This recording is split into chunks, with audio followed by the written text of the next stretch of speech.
நைட்டும் தண்ணி சோறு இல்லாம இருக்கீங்க. அது எவ்வளவு கஷ்டமா இருக்கீங்க இருக்கிறது? இருக்கு எல்லாமே எங்களுக்கு கஷ்டமா இருக்குமா? எல்லாமே தண்ணிக்கு மட்டும்ன்றது இல்ல, யூரின் போக கஷ்டம், எல்லா டாய்லெட் போக கஷ்டம், எல்லாமே கஷ்டம் தான். உட்கார கஷ்டம், படுக்க கஷ்டம், நிக்க கஷ்டம், எல்லாமே கஷ்டம். நேற்று அடிச்ச மழைக்கு ஜனம் அதாவது தவிச்சு போய் நின்றுது, நிக்க கூட இடம் இல்லாம. அதை போட்டு இழுத்து போட்டு நின்றுட்டு ஒண்ணுக்கு ஒண்ணு அப்படியே சேர்ந்து நின்றுச்சு. எல்லாம் நனைஞ்சுக்கிட்டு தான் கிடக்கும். எங்களுக்கு எல்லாம் கொரோனா வரதா? அந்த தொத்து வராத அளவுக்கு கோவை ஊசி தான் போட்டாங்க, அவ்வளவுதான். அந்த நேரத்துல எங்களை யூஸ் பண்ணிக்கினாங்க.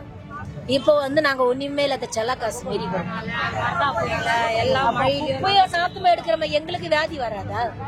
அவங்களுக்கு வரக்கூடாதுக்காக எங்களை பஸ் போக வச்சாங்க, வர வச்சாங்க, வேலை செய்ய வச்சாங்க.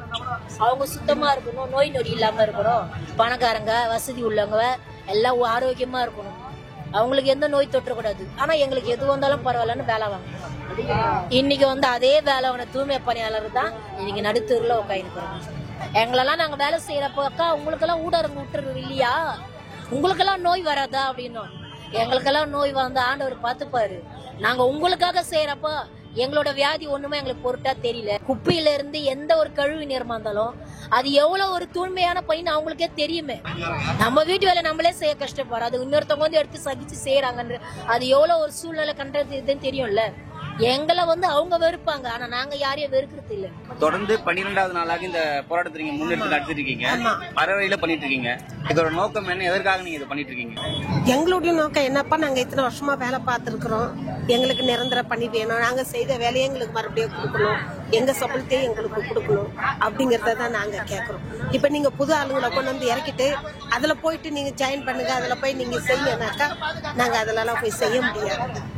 எங்களுக்கு கொடுத்த சம்பளத்தை விட நீ அதுல 15,000 கொடுத்து நீ அதுல போய் செய்யணும். இப்ப நாங்க 15-20 வருஷமா கஷ்டப்பட்டதுக்கு எங்களுக்கு என்ன பலன் இருக்கு?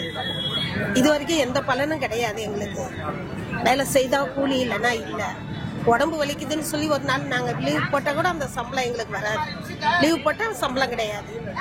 அப்படிதான் நாங்க இந்த வருஷம் 15-20 வருஷமா அப்படிதான் நாங்க உழைச்சிக்கிட்டு இருக்கோம். உங்களை அப்புறப்படுத்த வாய்ப்புகள் இருக்கு, நீங்க என்ன பண்ணுவீங்க?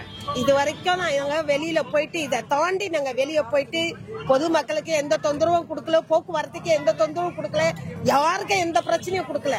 எங்க பாட்டுக்கு நாங்க உட்கார்ந்துட்டு தான் இருக்கிறோம். எங்களால யாருக்காவது ஏதாவது கஷ்டம் இருக்குனான்னு பொதுமக்களுங்களை விசாரிச்சு பாருங்க. இப்ப நிறைய தலைவர்கள் உங்களை பாக்குறாங்க, அவங்க உங்களுக்கு நிறைய ஊக்கமூட்டும் வழியில பேசுறாங்க. இந்த மாதிரி அவங்க பேசுறது எப்படி இருக்கு, அத பத்தி கொஞ்சம் சொல்லுங்க. ஆதரவு கொடுக்கறோம் அப்படின்னு தான் சொல்றாங்க.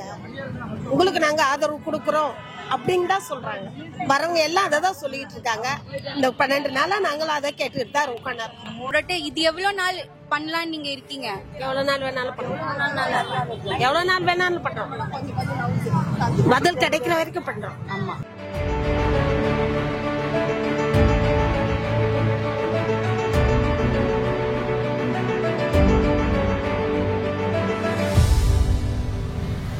அப்புறம் இப்ப இங்க இருக்கிறவங்களுக்கு நிறைய உடம்பு வீக்கா இருக்கும், பீரியட்ஸ் இருக்கும், அதெல்லாம் எப்படி மேனேஜ் பண்ணிட்டு இருக்கீங்க நீங்க இங்க இருந்து? பண்ணிக்கிட்டு தானே இருக்கோம். நேத்துக்கெல்லாம் அதெல்லாம் பொறுத்து தான் நாங்க உட்காந்து அதெல்லாம் பண்ணிட்டு தான் உட்காந்து இருக்கோம். நாங்க சொல்றது இப்பயே பீரியஸ் தான் கையில வச்சுட்டு தான் இருக்குது, ரெடியா உட்காந்துக்கிறோம். நாங்க எப்படி பாத்ரூம் போறது, எப்படி இது இதெல்லாம் நாங்க வெளியில சொல்ல முடியுமா? சொல்ல முடியல எங்களால. அந்த அளவுக்கு சூழ்நிலை இருக்கிறோம் நாங்க. அவங்களுக்கு ஒரு மனசாட்சி எதுவுமே ஒண்ணுமே இல்ல அவங்களுக்கு. லேடிஸ் இந்த 2 நாள் தான் எங்களுக்கு கொஞ்சம் இதுவா இருக்குது.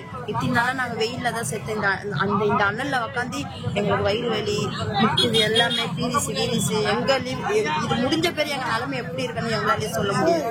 அந்த மாதிரி எங்க உடம்பு. இதெல்லாம் தாண்டியும் நீங்க ஏன் இந்த ப்ரொடெஸ்ட் பண்ணிட்டு இருக்கீங்க? எங்களுக்கு எங்க பழைய வேலையை கொடுக்க சொல்லுங்க. ராம்கில நாங்க போக மாட்டோம். எங்க கேள்வி இதுதான் பாத்தீங்கன்னா, நாங்க இத்தனை வருஷமா கஷ்டப்பட்டோம்ல. அப்போ இப்ப பிஎஃப் இப்படிலாம் அதை அப்படியே பிடிச்சிருக்கலாம்ல. இப்ப பிஎஃப் உங்களோட சலுகை தராது, அந்த சலுகை அப்படியே கொடுத்துருக்கலாம்ல. இப்ப கொடுக்குறேன்றாங்களே. எங்களுக்கு ராம்கே கான்ட்ராக்ட் வேணாம், நாங்க எங்க வேலையை எங்களுக்கு கொடுத்துருவோம். நாங்க உங்களை எதுவுமே நாங்க கேட்கல. எங்களுக்கு இதுதான் நாங்க வேண்டிக் கொள்கிறோம். நீங்க 12 நாளா இருக்கீங்க. ஃபர்ஸ்ட் நீங்க வேலை இல்ல, இன்னொன்னு உங்க வீட்டுல யாரு பாத்துட்டு இருக்கா, வீடெல்லாம் எங்க இருக்கு, நீங்க எல்லாத்தையும் போட்டுட்டு தானே இங்க இருக்கீங்க. சோ அதை எப்படி மேனேஜ் பண்ணிருக்கீங்க? நாங்க இந்த 12 நாளாங்க எங்களுக்கு வீடு இந்த நினைப்பே இல்லை. எங்களுக்கு எல்லாமே வேலை மேல தான் நினைப்பு. எங்களுக்கு வீட்டுக்கு போறதுக்கே மனசு இல்லை. எங்க வீட்டுக்கு போறதுக்கே எங்களுக்கு பிடிக்கல. எங்களுக்கு எங்க வேலை போயிடுச்சுன்னா எங்களுக்கு கவலையாகுது. ஆண்டி கான்ட்ராக்ட்ல விட்டாங்களே, அதுவே எங்களுக்கு ரொம்ப கவலையாகுது. ஒருத்தருக்கு மயக்க விடுறாங்க, ஒருத்தருக்கு மழை கட்சிடும், மாறு வலிக்குது, எவ்வளவு பிரச்சனை இருக்குது அவங்களுக்கு எல்லாம். இப்ப நீங்க 12 நாளா இங்க இருக்கீங்கல்ல, இது எவ்வளவு கஷ்டமா இருக்கு, எவ்வளவு ப்ராப்ளம்ஸ் இருக்கு இங்க இருக்கிறது, காலையில இருந்து நைட் வரைக்கும், நைட் ஃபுல்லா. தண்ணியில இருந்து பாத்ரூம் போறதுல இருந்து எல்லாமே எங்களுக்கு கஷ்டமா தான் இருக்கு. கிட்டத்தட்ட இங்க ஒரே ஒரு ரெஸ்ட் ரூம் தான் இருக்குது. 100 கணக்கார போறோம் நாங்க. கிட்டத்தட்ட ஒரு 100-200 கணக்கான பெண்கள், 1000 கணக்கான பேர் இருக்கிறோம்னா அதுல முக்காவாசி நாங்க அதுலதான் அந்த கழிப்படையில தான் கழிக்கிறோம். அது எங்களுக்கு கஷ்டமா தான் இருக்குது. ஆனாலும் வேற வழி இல்லையே. எங்க வாழ்வாதாரத்துக்கு இந்த உட்காந்துட்டோம். நமக்கு என்ன வந்தாலும் பரவாயில்ல, நம்ம இடத்த தக்க வச்சுக்கணும். எங்களுக்கு இது ஒரு அடையாளமா, இது ஒரு எங்களுக்கு குடி உரிமையா இருக்குது. எங்க கஷ்டத்தை, எங்க உழைப்பை எல்லாமே இதுல போட்டுட்டோம். ஹவுஸ் ஹவுசிங் வேணாம், தனியார் மயமே வேணாம். அவங்களுக்கு கொடுக்குற சம்பளத்தை அதை மேற்கொண்டு எங்களுக்கு கொடுக்கறதுக்கு என்ன இருக்குது? 12 நாளா உட்காந்துங்கிறோம். எந்த ஒரு பதிலும் கொடுக்கல, எந்த ஒரு எட்டி கூட பார்க்கல. எங்களை வரவங்க போறவங்க கொடுக்கறத சாப்பிட்டுன்னு இங்க உட்காந்துங்கிறோம். வரவே வரல, இந்த பக்கமே வரமாட்டேங்கிறாங்க சிஎம்ங்க. அப்புறம் நாங்க யாரை போய் கேட்கறதுக்கு பதில் கொடுங்க? நாங்க 5 வருஷம் கஷ்டப்பட்டு எந்த பிரயோஜனம் இல்லாத இப்ப கான்ட்ராக்ட்ல போங்கன்னா நாங்க எப்படி போவோம்? நாங்க கான்ட்ராக்ட்ல போக மாட்டோன்னு தான் எங்க வேலை எங்களுக்கு உறுதி, வாக்கு உறுதினா கொடுத்தாரு. நான் ஆட்சிக்கு வந்தோன்னே நான் உங்களை பர்மிட் பண்றேன்னாரு. பர்மிட் பண்ணாத இன்னும் உக்காந்துங்கிறாரு. நாங்க இதுல வந்து இங்க உட்காந்துங்கிறோம். வெயில்ல, மழையில, காத்துல இப்படி உட்காந்து கஷ்டப்பட்டுனுக்குறோம். ஏதோ போறவங்க வரவங்க எங்களுக்குன்னு வீடு வாசல் எதுவுமே இல்லாத இங்க வந்து உட்காந்துங்கிறோம். எல்லாத்தையும் வேணான்னு விட்டுதான் இங்க வந்து எனக்கு வேலை வேணும்ன்றதுக்கோசம் இவ்வளோ ஜனம் உட்காந்துங்கிறோம். அந்த பாத்ரூம்ல கூட பூட்டு போட்டுறாங்க. பப்ளிக் பாத்ரூம்ல போறோம், அந்த லாஸ்ட்டுக்கு போனோம், அங்கதான் போறோம். பப்ளிக் பாத்ரூம்ல தான் இத்த சில நேரம் நேத்தெல்லாம் கூட பூட்டி வச்சிருந்தாங்க, அப்புறமா திறந்து விட்டாங்க. அப்போ அது கூட கஷ்டப்படுத்துறாங்க எங்களை. வேலை தான் கஷ்டப்படுத்தி இங்க பிளாட்பாரத்துல அதை உட்கார வச்சாங்கன்னாக்கா அது பாத்ரூம் கூட பூட்டிடுறாங்க ஒரு சமயம்.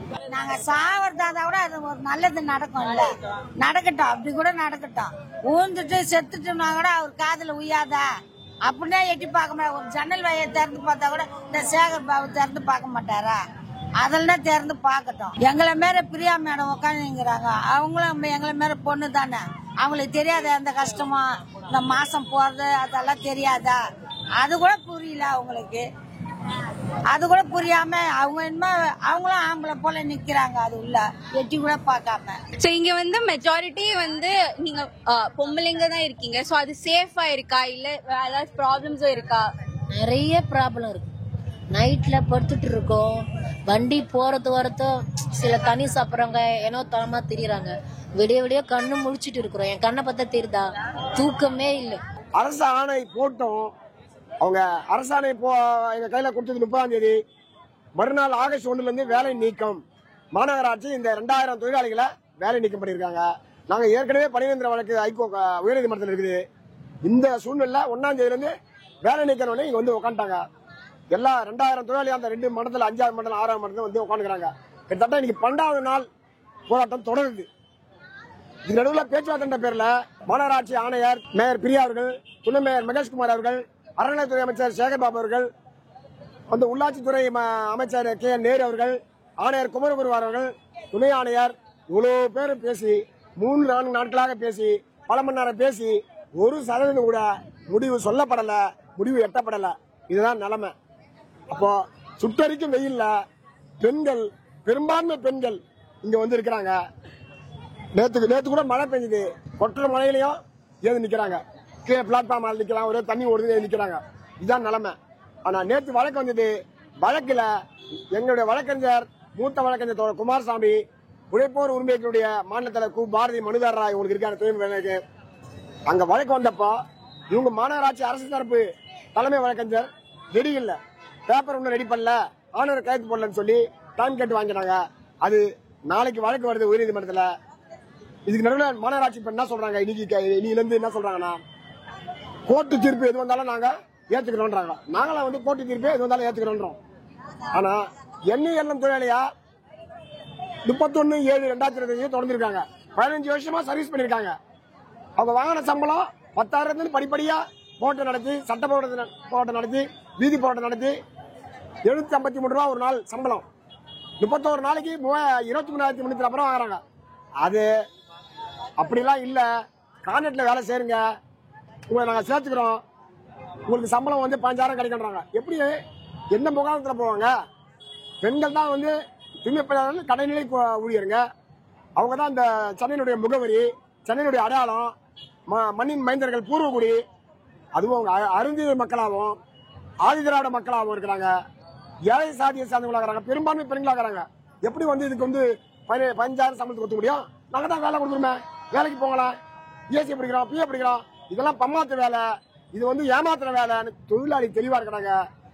இந்த காவல்துறை தமிழ்நாடு அரசு கைது செஞ்சாலும் நாங்கள் கைது அரசாகி போனாலும் திரும்பவும் போராடுவோம், தொடர்ந்து போராடுவோம். இதுதான் என்னுடைய நிலைப்பாடு.